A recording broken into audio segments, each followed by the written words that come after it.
Hello students, आज हम ecological succession या पारिस्थितिकी अनुक्रमण के कुछ कारणों के बारे में बात करेंगे कि किसी भी बेयर एरिया पे किसी भी समय में वेजिटेशन का जो डेवलपमेंट है, वनस्पति का जो विकास है वो किस तरीके से होता है और उसके क्या कारण रहते हैं, कौन से ऐसे फैक्टर्स हैं जो किसी भी जगह की वेजिटेशन को डेवलप होने में मदद करते हैं। तो हम बेसिकली तीन कारण होते हैं सक्सेशन के प्रोसीड होने के, और ये कारण हैं क्लाइमेटिक कॉजेज़, टोपोग्राफिक कॉजेज़ और बायोटिक कॉजेज़। मीन्स जलवायवीय कारक हो सकते हैं या भूआकृतिक कारक हो सकते हैं या जैविक कारक हो सकते हैं। जो जैसे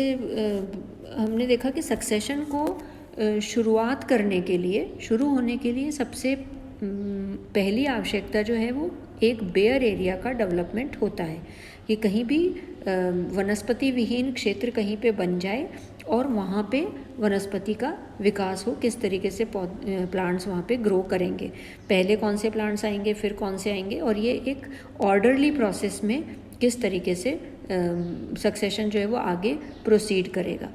तो जो क्लाइमेटिक कॉजेज़ हैं, किसी भी स्थान की जो वहाँ की जो क्लाइमेट है, जो भी उसमें जो भी चेंजेस आते हैं वो वहाँ पे जो पेड़ पौधे हैं ऐसे जलवायु परिवर्तनों को वो लंबे समय तक सहन नहीं कर पाते हैं। जैसे क्लाइमेटिक फैक्टर्स में फॉर एग्ज़ाम्पल आंधी है या तूफ़ान है या कहीं पे अकाल पड़ गया, सूखा या स्नोफॉल हो गया, ओले गिर गए या बाढ़ आ गई, तो इन कारणों से जो एग्जिस्टिंग वनस्पति है वो वहाँ से ख़त्म हो जाती है, उसका विनाश हो जाता है और बेयर एरिया डेवलप हो जाता है। डिवॉइड ऑफ वेजिटेशन जहाँ पे है वो एरिया डेवलप हो जाता है। इसके कारण क्या होता है, जो पहले वहाँ पे जो प्लांट कम्युनिटी होती है वो नष्ट हो जाती है और इसके स्थान पे अब दूसरे प्लांट कम्युनिटीज़ को डेवलप होने के लिए एक जगह मिल जाती है जो उस बदली हुई क्लाइमेट में अपने आप को अनुकूल पाते हैं। तो जलवायु से संबंधित जो भी कारण हैं, जो भी प्राकृतिक आपदाएं हैं, उनके कारण जो सक्सेशन की शुरुआत होती है वो क्लाइमेटिक कॉजेज़ कहलाते हैं। दूसरे जो कारण हैं they are topographic causes. Topographic causes में जब हम ये देखते हैं कि किसी भी जगह की जो लैंडफॉर्म है उसमें कोई चेंज आए, टोपोग्राफी में चेंज आए या वहाँ की सॉइल में कोई चेंजेस आए, तो वो उसके कारण जो सक्सेशन होगा उसे हम टोपोग्राफिक कॉजेज़ या भू आकृतिक कारण कहते हैं। और ये इसमें हम दो तरीके से इस कारण में दो बातें हम पढ़ते हैं। एक तो होता है जो सॉइल से रिलेटेड है, जिससे सॉइल इरोजन। सॉइल इरोजन में क्या होता है कि जो भी जैसे बाढ़ आई तो जो पानी है वो उसके बहाव से या बरसात से या कोस्टल एरिया में जो लैंड की ज़मीन की जो ऊपर वाली लेयर होती हैं वो इरोड हो जाती हैं, वो मिट्टी बह के चली जाती है। तो ऊपर वाली परत जब हट जाती है तो इसको हम सॉइल इरोजन कहते हैं। और जो टॉप सॉइल होती है उसी में जो प्लांट्स हैं वो ग्रो करते हैं, उनकी रूट्स वगैरह, रूट सिस्टम वगैरह टॉप सॉइल में ही होता है। तो जब वो सॉइल इरोजन होता है तो वो पूरे पौधे वहाँ से ख़त्म हो जाते हैं और ख़त्म होने से वहाँ पे जो भी एरिया है वो वनस्पति विहीन हो जाता है, वनस्पति वहाँ की नष्ट हो जाती है और एक बेयर एरिया वहाँ पे डेवलप हो जाता है। अगर इस जगह पे प्लांट सक्सेशन शुरू होता है या शुरू हो सकता है और वो जो नई कम्युनिटीज़ हैं वो वहाँ पे ग्रो कर लेती हैं। ये सॉइल में जैसे इरोजन एक कारण हो सकता है टोपोग्राफिक फैक्टर में, और दूसरा कारण हो सकता है सॉइल का डिपोजिशन। जो जैसे इस प्रोसेस में भी ये भी एक इम्पॉर्टेंट प्रोसेस है इसमें सक्सेशन को शुरू करने के लिए, कि जो भी समुद्र की लहरें हैं या नदियां हैं वो जो किनारे हैं उन पे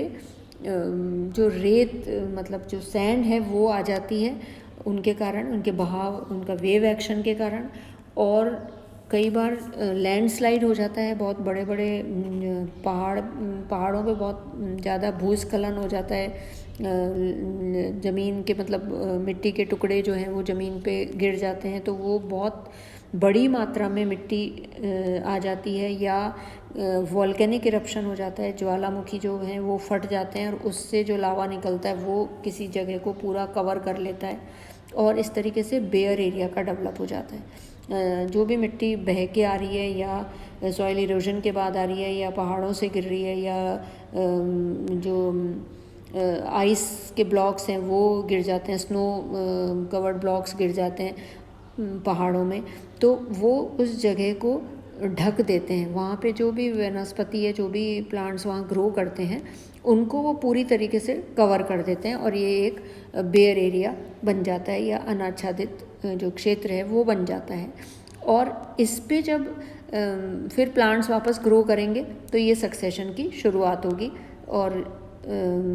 जब ये जो भी प्रोसेस होते हैं, इसमें जो सॉइल का डिपोजिशन है वो ऐसे जगहों पे हो जाता है जहाँ पे पहले कभी प्लांट्स थे, और इससे वो पुराने वाले प्लांट्स तो दब गए और ये जो एरिया बन गया वो वनस्पति विहीन हो जाता है, और ऐसे स्थानों पे फिर से प्लांट सक्सेशन शुरू हो जाता है और नए पौधों का डेवलपमेंट शुरू हो जाता है। तीसरे जो कारण हैं, they are biotic causes. Biotic causes means जैविक कारण हो सकते हैं, जैसे जो भी हमारी ह्यूमन एक्टिविटीज़ हैं, जो ऑर्गेनिजम्स के बीच में इंटरेक्शंस चलते हैं कंपटीशन के बाद में, तो ये उस जगह की जो वनस्पति है उसको हटा देते हैं। मतलब किसी भी कारण से जो एग्जिस्टिंग वनस्पति है वो वहाँ से हट जाए और फिर से नई वनस्पति वहाँ पे ग्रो होना शुरू हो जाए, डेवलप होना शुरू हो जाए, इसको हम उस कारण में मानते हैं। और अगर हमारी एक्टिविटी के कारण हो रहा है, जैसे बायोटिक एक्टिविटी में हम लेते हैं कि human explosion of human population, बहुत ज़्यादा पॉपुलेशन बढ़ रही है तो उससे इंडस्ट्रियलाइजेशन बढ़ रहा है या अर्बनाइजेशन बढ़ रहा है, लोगों को रहने को जगह चाहिए तो वो डिफॉरेस्टेशन कर रहे हैं, अनेक स्थानों की जो वनस्पतियाँ हैं उसको नष्ट करते जा रहे हैं, और उसके कारण नए नए जो बेयर एरिया हैं वो डेवलप हो रहे हैं। कई बार जो सिंचाई के लिए जो बांध बने हैं वो बांधों से भी उन्होंने बहुत सारे बड़े एरिया को हटा के वहाँ पे बांध बना लिया, तो वहाँ की जो वनस्पति है वो नष्ट हो गई। और जो डिफॉरेस्टेशन है, लगातार हम वनों की कटाई छटाई करते रहते हैं, उससे भी जो बेयर एरिया है वो डेवलप होता है और उस जगह पे फिर से सक्सेशन का जो प्रोसेस है वो शुरू हो जाता है। इसके अलावा भी कई जैसे परजीवी पौधे होते हैं, पैरासाइट्स हैं, या कुछ फंगल इन्फेक्शन हो जाते हैं, बैक्टीरियल इन्फेक्शन हो जाते हैं,